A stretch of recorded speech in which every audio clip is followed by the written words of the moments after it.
So now what I'm going to do is I'm going to take that bamboo skewer, which I neglected to cut down to size, and I'm going to run it diagonally through my tile like this, a little smaller.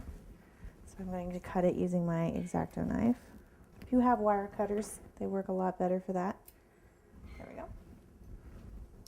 And so what I'm going to do is I'm going to flip this over so that I have my good side down.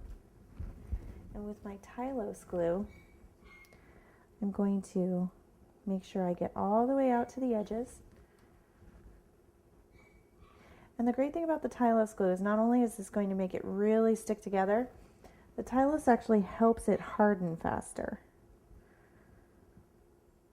There we go. We got it all the way out to the corners. We're going to get the whole thing.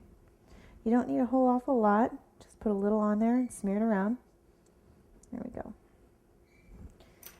Once again, we're going to lay our skewer diagonally across, press down so it's really solidly embedded. Pick up your other tile and lining up your edges, lay it down on top.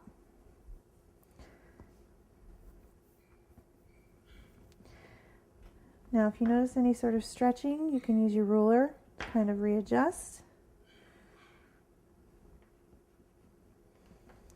And if you press on your fondant with your finger, you can usually make that skewer kind of disappear.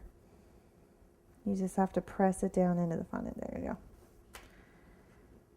And we're going to put this over the side and let it dry. I like to let mine dry on a baking sheet that I've sprinkled cornstarch on.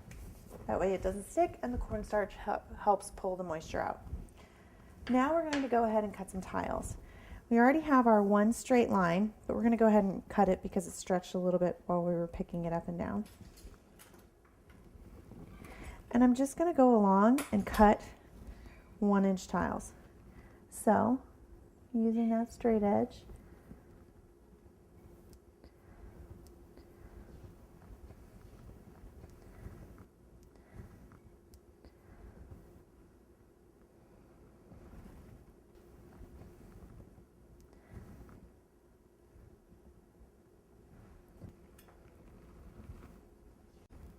now that we've cut our strips horizontally, we're going to go back and we're going to measure the 1 inch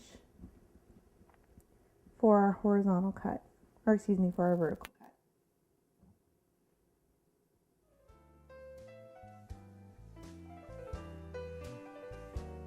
Now that our tiles are cut, we're going to very carefully separate them, making sure we try not to stretch them at all. We want them to stay as square as possible.